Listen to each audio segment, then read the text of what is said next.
Ano sabi dito? Sara Duterte, impeach na yan. Sara Duterte, impeach na yan. Sara Duterte, impeach na yan. Magnanakaw si Sara. Diba? Ang ganda ng kanta nila, no? Saan ito? Sa ano to? Sa labas to ng UP. Mga kabataan ito, mga kaibigan, no? Sa labas ng UP.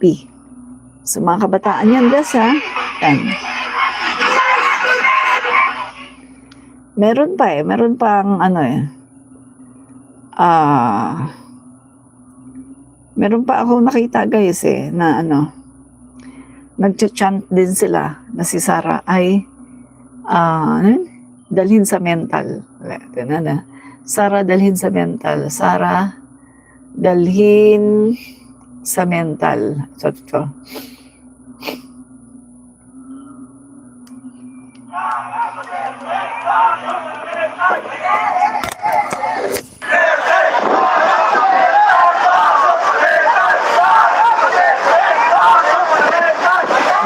Ipasok sa mental.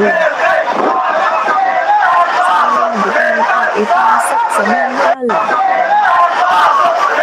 Ipasok sa mental. Ipasok sa mental.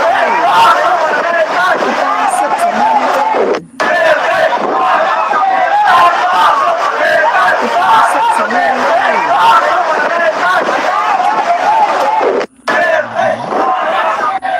Diba?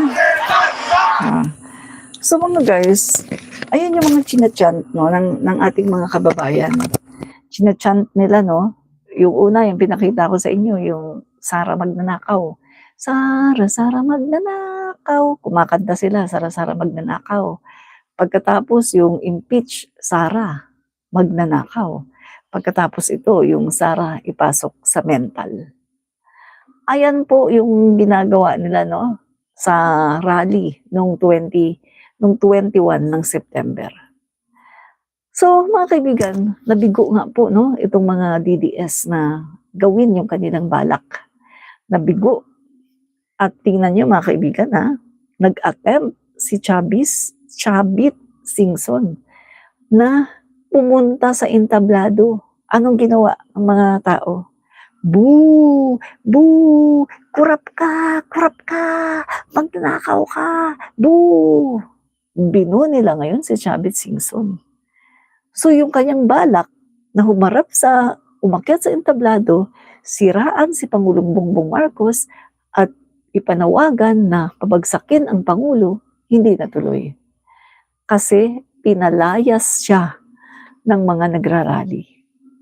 At binu siya ng binu, mga kaibigan, at sinabihan na siya ay korap.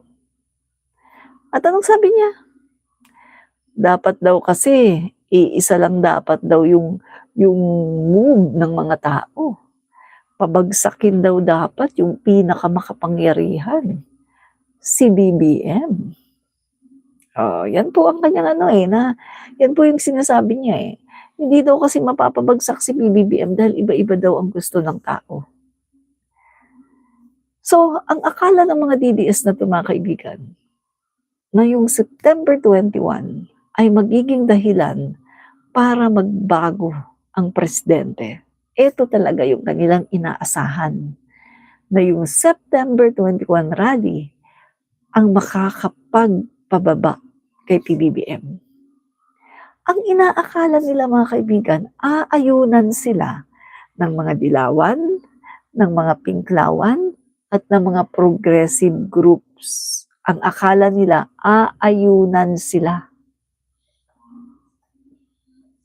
Pero ano nangyari? Hindi sila inayunan ng mga pinklawan, ng mga dilawan, ng mga progressive groups. Hindi sila inayunan. Diba? Bakit? Bakit sila aayunan? Wala naman silang karapatan na mag-question about corruption. Sabi ko nga sa inyo, di ba? Walang karapatan ang mga DDS na mag-question about corruption. Dahil unang-una sa lahat, kung merong corrupt dito, walang iba, kundi sila at ang kanilang tatay at ang kanilang mga idolo na DDS. Yun mga kaibigan, no? So, hindi nila kumbaga hindi nila mabubudol yung mga tao sa EDSA. Hindi nila mabubudol yung mga tao sa Luneta. Dahil itong mga DDS na to, na galit kunwari ngayon sa korupsyon, ay mga number 1 kurakot. Napatunayan natin yan. Diba? Dali, sabi ni Lawrence Santos, Admin Rich, I salute you. Kahit binabastos ka na ng mga bastos na wala namang ambag sa bayan, ay tuloy ka pa rin sa pagsasabi ng katotohanan.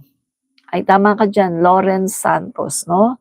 Hindi naman kasi ako apektado dahil bakit ako magiging affected sa kanila? Eh, wala naman yan sila eh. No? Kung titingnan natin, yung mga yan ay puro trolls. Maraming salamat sa iyong pakape, no, Lawrence Santos. Yan.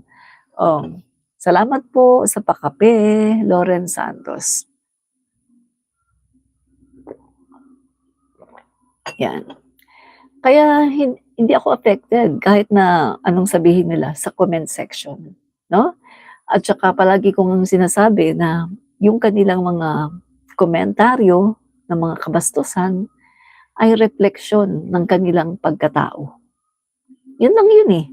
Wala tayong maasahan sa kanila kasi yung kanilang mga Diyos, bastos. Diba? Yung nasa dahig, number 1 bastos. Yung nasa Japan, number 1 din, number 2 bastos. Ay, hindi. Kung bastos yung nasa dahig, mas bastos itong number 2, yung nasa Japan. Diba?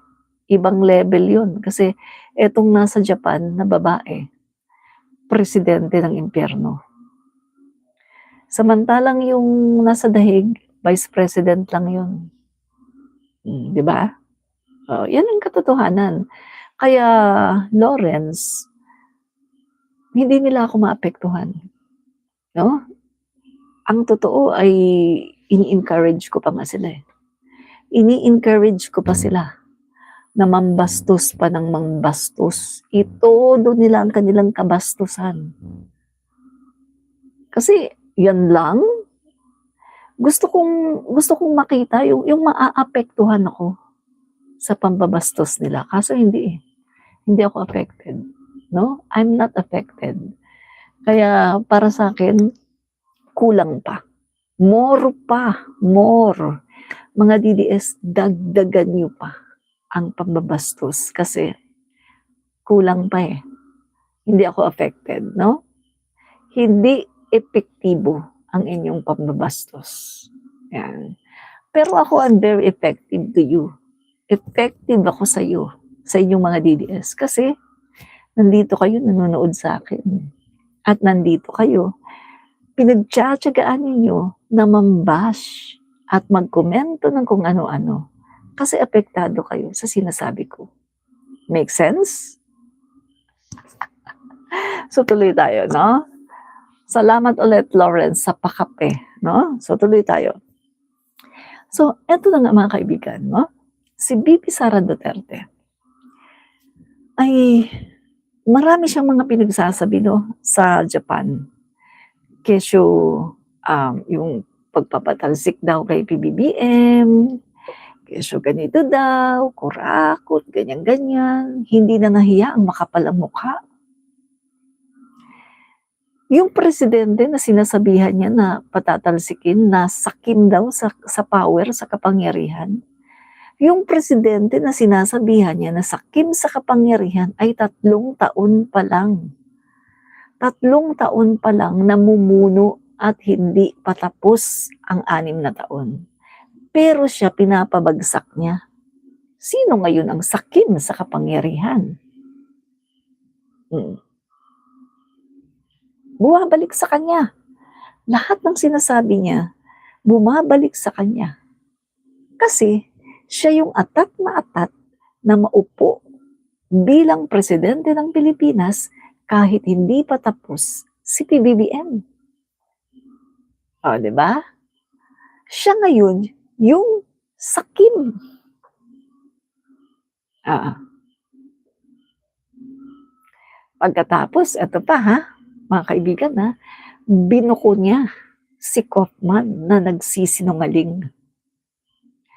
Alam niyo ba mga kaibigan, pinagkukwento niya doon sa Japan. Talaga, guys, abogado ba si VP Sara?